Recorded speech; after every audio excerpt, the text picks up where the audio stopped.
इतनी रात गए किसका फोन आया होगा? पता नहीं मुझे बेचैनी सी क्यों हो रही है। दाइमा कमरे से बाहर आई। उन्होंने जैसे ही फोन उठाकर सामने से आने वाली आवाज को सुना तो फोन उनके हाथ से नीचे गिर पड़ा। वो कांपती हुई सोफे पर बैठ गई और माथे पर दोनों हाथ रखकर सुबक सबक कर रोने लगी। ऐसा नहीं हो सकता, मालिक और मालकिन तो ठीक ठाक गए थे। ये क्या किया तूने भगवान? कंचन बेबी को मैं कैसे संभालूंगी, कैसे समझाऊंगी उसे? पहाड़ से उन दोनों की गाड़ी स्लिप हो गई थी और मौके पर ही दोनों की मौत हो गई। ये खबर दाइमा कंचन को कैसे सुनाती? दाइमा की रोने की आवाज सुनकर कंचन अपनी आंखें मसलते हुए बाहर दाइमा के पास आ गई। क्या हुआ दाइमा?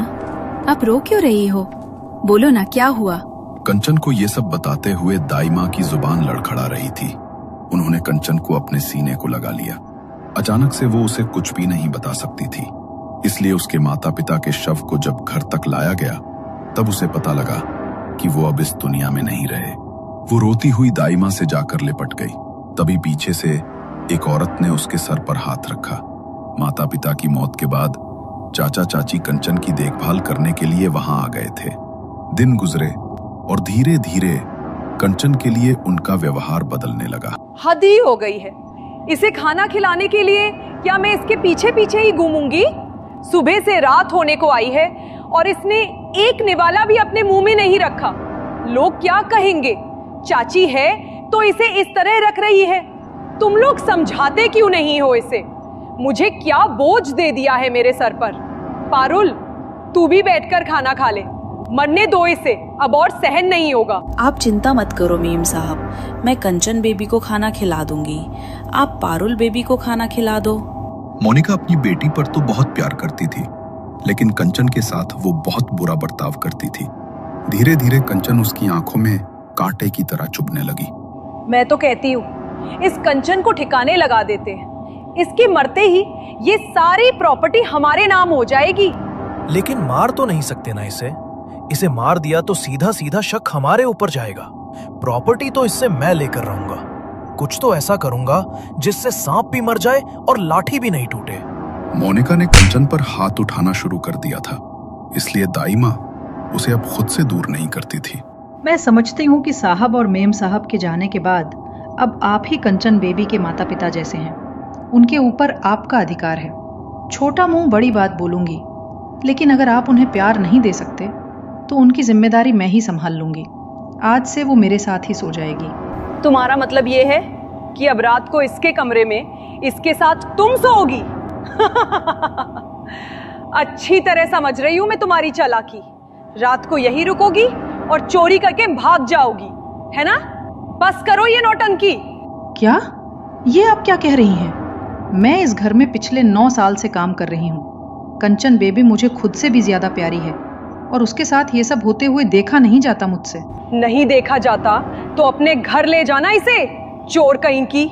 कितनी बेशरम है तू। लेकिन तुझे रात को यहाँ रुकने नहीं दूंगी मैं, हरगिज नहीं। तुम जैसे धोखेबाज लोगों का कोई भरोसा नहीं मुझे, समझी? निकम्मी कहीं की।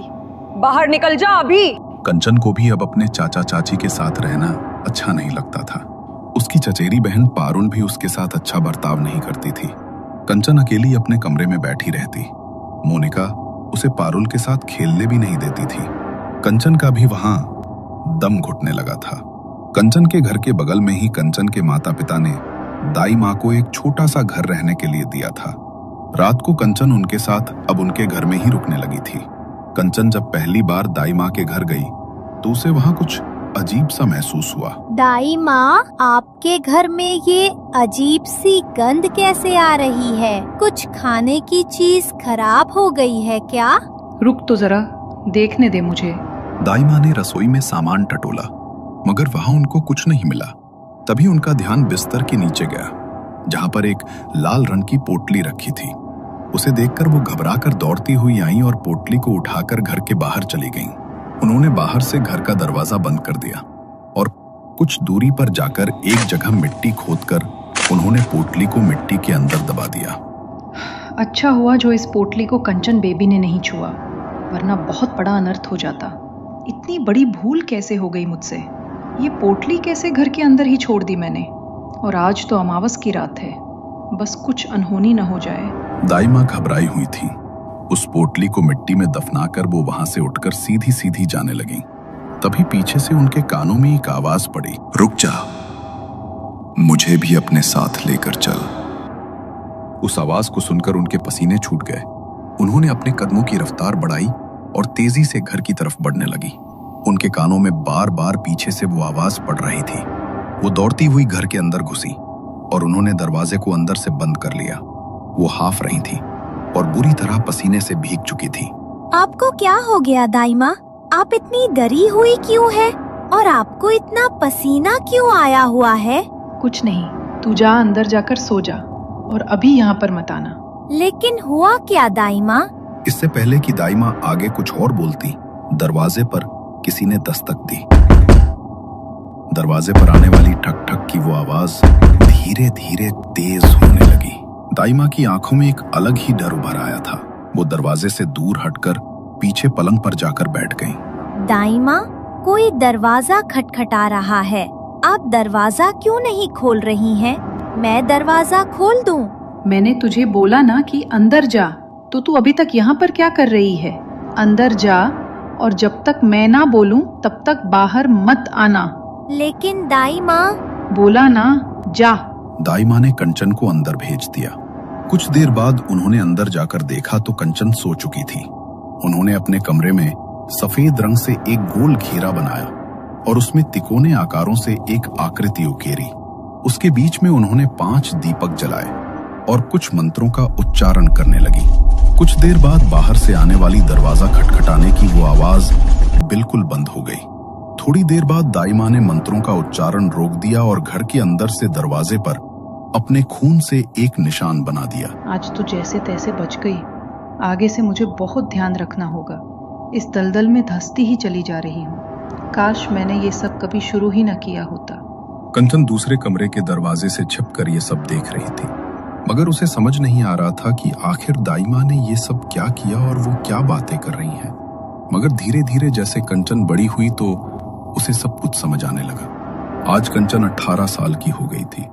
घर पर दाइमा ने उसके लिए केक बनाया था, मगर कोई भी उसके बर्थडे के सेलिब्रेशन के लिए खुश नहीं था। कम से कम आज तो आप लोग कंचन बेबी के लिए खुश हो जाओ। बेबी 18 साल की हो गई है आज। मालिक और मालकिन जिंदा होते तो बहुत खुश होते आज के दिन। हाँ, जिंदा होते तो खुश होते, लेकिन जिंदा तो नहीं है ना वो। खुद तो मर गए, लेकिन हमारे सर पर बोझ छोड़कर चले गए इसका। इसकी वजह से अपना सब कुछ छोड़कर यहाँ आना पड़ा हमें। रहने दो दाइमा, और कोई जन्मदिन नहीं मनाना मुझे। इस घर में अब एक भी पल रहती हूँ तो दम घुटता है मेरा। अगर आप लोग यहाँ पर मेरे साथ नहीं रहना चाहते तो आपकी मर्जी है। वैसे भी आज तक कोई ख्याल नहीं रखा है आप लोगों ने मेरा। अपने घर में अपनी दाई माँ के साथ अकेले रह सकती हूँ मैं। अगर जाना चाहें तो जा सकते हैं आप लोग। देखो तो जरा कैसे कैंची की तरह जुबान चल रही है इसकी। बचपन से लेकर अब तक हमने तेरा ध्यान रखा, और अब जब बड़ी हो गई तो हमें ही यहाँ से जाने के लिए कह रही है। एहसान फरामोश कहीं की। शर्म नहीं आई तुझे ये सब बोलते हुए? ऐसे लोगों को किसी की शर्म नहीं होती। चलो जी अपने कमरे में, बहुत मन गया इसका जन्मदिन। कंचन भी रोते हुए अपने कमरे में चली गई और उसके चाचा चाची अपनी बेटी पारुल के कमरे में गए। आज तो ये 18 साल की भी हो गई। अब तो प्रॉपर्टी अपने नाम पर करवा लो। 10 साल से यहाँ पर रह रहे हैं, इसे संभाल रहे हैं। अब और नहीं कर सकती मैं ये सब। पारुल की आंखों में जलन और गुस्सा साफ झलक रहा था। उसने अपने पिता की ओर देखते हुए कहा कि अब इस घर पर उनका हक होना चाहिए। वो बोली कि जब भी कंचन की शक्ल देखती है तो गुस्से से उसका दिमाग खराब हो जाता है। ना ये घर कंचन का रहेगा और ना ही वो उसे फिर कभी यहाँ नजर आएगी। कंचन अब 18 साल की हो गई थी और वो लोग इसी दिन का इंतजार कर रहे थे। उन्होंने धोखे से प्रॉपर्टी के पेपर्स पर कंचन के सिग्नेचर ले लिए और घर अपने नाम पर करा लिया। ये सब ठीक नहीं किया आप लोगों ने। अरे मालिक मालकिन के जाने के बाद आप लोगों को तो उसके माता पिता बनकर अपना फर्ज निभाना चाहिए था, लेकिन तुम तो पैसों के लालची हो। बहुत गलत किया है तुम लोगों ने ये। मैं जानती नहीं थी कि आप लोग इस हद तक गिर जाओगे। मम्मी पापा की यादों की आखिरी निशानी था ये घर, वो भी छीन लिया मुझसे। लेकिन एक बात याद रखना, मेरे मम्मी पापा के घर से मुझे निकाल रहे हो ना, इस बात का बदला तो मैं लेकर रहूंगी। मेरा हक इस तरह मुझसे कोई नहीं छीन सकता। अभी के अभी बाहर निकल जाए यहाँ से, हरामजादी। तेरा यहाँ एक पल भी सांस लेने का हक नहीं है। ये घर, प्रॉपर्टी, सब कुछ हमारा है। तेरा ये मनहूस चेहरा एक सेकंड भी बर्दाश्त नहीं होता है मुझसे। निकल जा, चली जा यहाँ से। गलती से भी लौटी ना तो पुलिस को बुलाकर तुझे जंजीरों में बांधकर फिकवा दूंगी। बाहर निकल अभी। कंचन रोती हुई दाई माँ के साथ उनके घर आ गई, मगर उन लोगों ने तो वो घर भी हड़प लिया था, इसलिए उन दोनों को किराए पर एक छोटा सा घर लेना पड़ा। दाई माँ, उन लोगों ने मुझसे मेरा सब कुछ छीन लिया। माँ पापा ने जो घर आपको दिया था वो भी छीन लिया। मन तो करता है उन्हें जान से मार डालूं, और मुझे पता है आप ऐसा कर सकती हो। क्या मतलब है तुम्हारा कंचन? मैं जानती हूँ काला जादू, टोना टोटका, ये सब करना आपको आता है, तो इसका इस्तेमाल उनके खिलाफ क्यों नहीं करती? आपको नहीं लगता कि उन्हें अपने किए की सजा मिलनी चाहिए? ये तो क्या बोल रही है कंचन बेटा? मुझे ऐसा कुछ भी नहीं पता। और ये काला जादू, टोना टोटका, ये सब बहुत खतरनाक होता है। अगर एक बार इसके अंदर फंस जाओ तो इससे बाहर निकलना असंभव है। इस सब के बारे में मत सोच, किसी वकील से बात कर। अब तो वही इसमें तेरी कुछ मदद कर सकते हैं। मैं हर वकील से बात कर चुकी हूँ दाई माँ, लेकिन कोई मेरी मदद नहीं कर सकता।